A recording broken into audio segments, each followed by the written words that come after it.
Coach Rahul Dravid একের পর এক সাফল্য নিয়ে এসেছেন ভারতীয় টিমকে।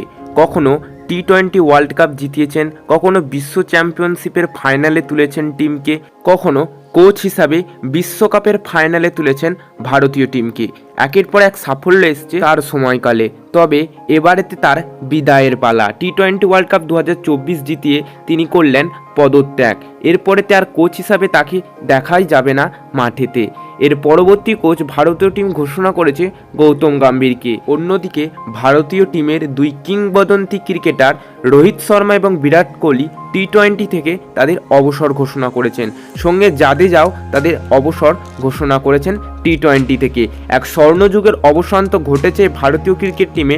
অন্যদিকে গৌতম গম্ভীর আসছেন কোচ হিসাবে এবং তৈরি করতে চলেছেন নতুনভাবে টিমটাকে। টি-20 ওয়ার্ল্ড কাপেতে তিনি ঘোষণা করেছেন নিজের মতো তার ক্যাপ্টেন এবং রেখেছেন পাঁচটি শর্ত, যেটা মানলেই তিনি তার হেড কোচ হিসাবে তিনি নিযুক্ত হবেন। আমরা বরাবরই জেনে এসেছি গৌতম গম্ভীর কতটা মাস্টার মাইন্ডের লোক। তিনি সবসময় বুদ্ধিমত্তাতে অপোনেন্ট টিমকে হারান। টি-20তে আলাদা ক্যাপ্টেন এবং ওডিআই ও টেস্টের আলাদা ক্যাপ্টেন, একটা তো সমস্যা হবেই ভারতীয় টিমের কোচের হিসাবে গৌতম গম্ভীর। তবে তিনি একজন বড় মানুষের লোক। টি-20 ওয়ার্ল্ড কাপ শেষ, এরপরেতে জিম্বাবুয়ে ট্যুর আছে। তবে এখনই তিনি কোচ হিসাবে নিযুক্ত হচ্ছেন না। জিম্বাবুয়ে সফরেতে কোচ হিসাবে ভিভিএস লক্ষ্মণ ভারতীয় টিমে যাবে এবং অন্যদিকে শ্রীলঙ্কা ট্যুর যবে থেকে স্টার্ট হবে সেই সময় থেকে কোচ হিসাবে নিযুক্ত হবেন গৌতম গম্ভীর। সেটাই সূত্র মারফত জানা যাচ্ছে। বিসিসিআইয়ের সঙ্গে আলোচনা চলছে গৌতম গম্ভীরের। যখনই আলোচনা মিটবে শ্রীলঙ্কা ট্যুরে তিনি কোচ হিসাবে নিযুক্ত হবেন।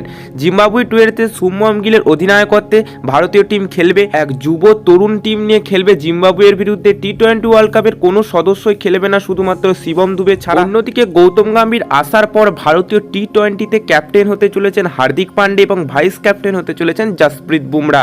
অন্যদিকে ওডিআই ও টেস্টে একই থাকবে, কারণ রোহিত শর্মা বিরাট কোহলি সেখানে খেলবেন, তো রোহিত শর্মায় ক্যাপ্টেন হিসাবে থেকে যাবেন। গৌতম গম্ভীর যদি ভারতীয় পরবর্তী কোচ হন কেমন সাফল্য পাবে নিচে কমেন্ট করে লিখে জানিয়ে দিও। ভিডিওটি ভালো লাগলে অবশ্যই একটি লাইক ও চ্যানেলটিকে সাবস্ক্রাইব করে দেবে। দেখা হচ্ছে পরবর্তী ভিডিওতে নতুন কোনো টপিকের সাথে।